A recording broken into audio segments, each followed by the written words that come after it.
Hi, I'm Bob Rubart from the Oracle Technology Network, and my guest this morning is Jurgen Kress. Jurgen Kress is probably familiar to many of you in EMEA who follow the SOA community there. Good morning, Jurgen. How you doing? Hi, Bob. Hi, everybody on OTN. Thanks for the invite. So for those who may not be familiar with you and what you do, tell us a little bit about your activities. Yes, I run the Oracle Fusion Middleware Partner business in Europe, Middle East, and Africa. And therefore, we have a couple of communities, and you are more than invited to sign up for the SOA and BPM Partner Community or the WebLogic Partner Community, where our partners get regular information like technical details, sales and marketing kits, PowerPoints, presentation, trainings, everything you need to be successful with the Oracle Fusion Middleware products. So if you want to sign up, go to www.oracle.com/go/EMEA/SOA. All right, and I'll include that URL in the description just below this video. So Jurgen, in a couple of weeks, I think it's December 3rd and 4th, we've got the SOA Cloud and Service Technology Symposium going on in Mexico City. You're one of actually several members of the Oracle community that are participating in that event. Tell me about your presentation. What topic will it cover? Yeah, the SOA Symposium is going to take place in Mexico City, and I will present with Rolando. He's also an Oracle ACE director about cloud service brokers. And so describe for me, give me the 2-minute version of that presentation. What exactly are you going to cover? So cloud service brokers are really important for our partners and for our customers. Why? Today, if you build a cloud application and if you're using any kind of cloud SaaS applications like CRM on demand from Salesforce or CRM on demand from Oracle, you need to integrate into your existing backend platforms, because many companies have existing platforms and services and they don't start on a green field. So those integrations are usually done with SOA technology, and we dare define different ways of integration and different ways of cloud brokers. All right, and speak of the devil, I see that that your speaking partner, Rolando Carrasco, has joined us. Good morning, Rolando. Hey, how are you? Sorry for the delay. I don't know what happened. You know, it's a technology glitch. These things happen. I've asked Jurgen to kind of introduce himself and describe what he does. So I'm going to give you a turn to do that. So tell the viewers who you are and what you do. Okay, I'm Rolando Carrasco, and I'm actually one of the co-founders of a consulting firm, a small consulting firm in Mexico, which is targeted to the Latin American market. I used to work for Oracle for the product management team for around 8-9 years. And basically what we do and what I'm doing now is to go with customers. I'll help them to get into the SOA space and now to the cloud space, and always using the Oracle technology. So that's what we do. We do SOA and cloud. All right, and I think you joined us early enough to hear a bit of Jurgen's description of the presentation that you two gentlemen will be doing at the SOA Cloud and Service Technology Symposium in Mexico City. Anything to add to that description? Yes, in terms of the demonstration, we are going to try to highlight how, in terms of a real customer scenario, how the SOA and cloud get together, what are the challenges, how can they be solved, and just a small sample of how they get along and what are the results of that, how that is helping customers to improve their business scenarios, and how flexible it is. So that begs the question, how do SOA and cloud get along? Can you describe that relationship?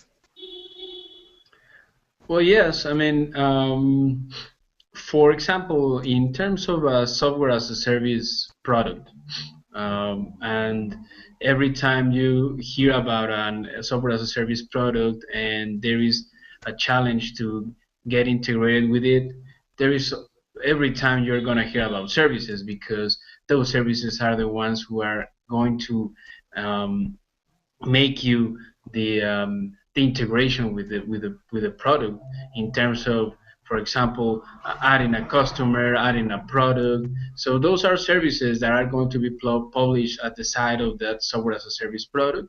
And in terms of a customer who has also something on premise, then SOA is going to be the glue to get those things together. So that's something simple to describe, but in my opinion, that would be the way to do it. Jurgen, anything to add? No, absolutely. That's definitely what customers are looking into it, that they want to integrate their existing systems. And the most natural technology to use there is SOA, and to reuse the existing integration platform also for cloud integration. Now, Jurgen, you are one of a small army of SOA experts that has been involved in an article series that now appears on OTN and also on Thomas Earl's Service Technology magazine. The article series is Industrial SOA. I think we're up to about the 9th chapter out of what I believe are 13 or 14 chapters in that series. Tell me a bit about that series. I know there's a number of, I think, 5 Oracle ACE directors involved in that, plus some other experts. Give me a capsule description of that article series. Absolutely, yes. SOA evolved a lot in the last 5 or 6 years. We started with services, we started to have web service contracts, we then added a service bus for data mediation, we did add a VPL orchestration engine to build service-based processes and orchestrate them. Then we involved with a more suite approach, like have business activity monitoring on top of it to see real-time the data. We did add governance. There's B2B and adapters to integrate more data. And in new stuff, we can even see that SOA is evolving more in the direction of BPM for human-based processes, or SOA is used, as we present at the conference, for cloud integration, or absolutely new topic is around adaptive case management, which also requires SOA. So the industry is evolving. SOA becomes much more mature. SOA becomes much more widely used and adapted. And that's why we think it's a right time to call it now industrial SOA. It's really a new maturity, new productivity also for the developer to use that complete suite.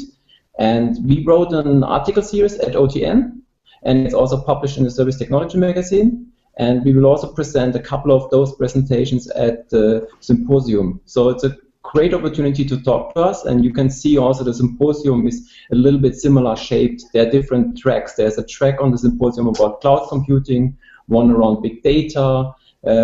So it's really how the service technology and the IT industry comes together. Great. I'm curious about your reaction. Recently had a podcast that's actually available on OTN now that was a discussion with a bunch of SOA practitioners, many of whom you're familiar with. In fact, a couple of the people that were involved in the article series, Heo Norman, Danilo Schmiedel, and Torsten Winterberg. And we got together in a crowded little hotel room in San Francisco during Open World and had kind of just a free-form conversation about what was going on in SOA. And one of the issues that emerged from that conversation was the idea that, as you've just mentioned, the tools and technology around SOA are very mature, but that one of the things that hampers some organizations as they try to adopt SOA is that the organizations themselves have not quite reached the level of maturity to really take advantage of SOA. Any comment on that? Rolando, you want to comment, as you also run many SOA projects with customers and you just won the Innovation Award? Well, yes. I mean, it's improving every month. I would say every year, and in terms of the product itself, the methodology, and everything is putting together in terms of making more projects and more advanced projects for the SOA space. So for us, for example, as a small consulting firm, and be able to get with customers and try to implement SOA, every time we do it is a challenge for us. is a different experience.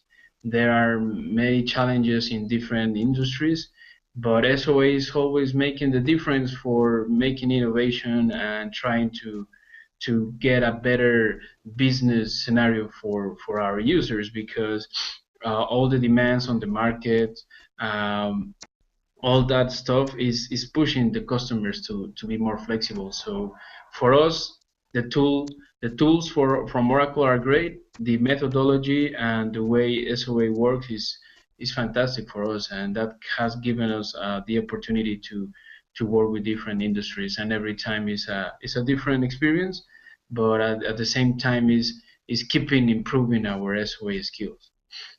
All right. Well, gentlemen, go ahead, Jurgen. You were going to say something. Yeah, Bob, I completely want to agree. SOA is technology, but at the end, it's about architecture. It's called service-oriented architecture, and it requires learning, and it requires also some successful projects. And that's why I really would like to recommend to all customers, if they're looking for a partner who should do their implementation, they should look for a partner who is specialized.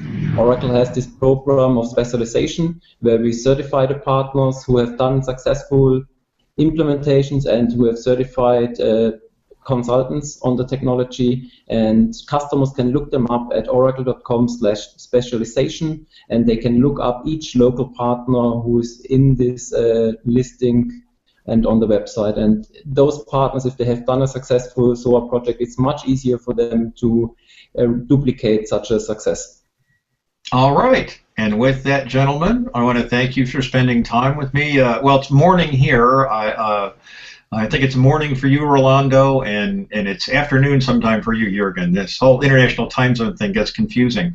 My guests have been Jurgen Kress and Rolando Carrasco. There are two people among several from the OTN community who will be speaking at the SOA, Cloud, and Service Technology Symposium coming up here in a couple of weeks in early December in Mexico City. Gentlemen, thanks again. Oh, thank you. Thank you, Bob.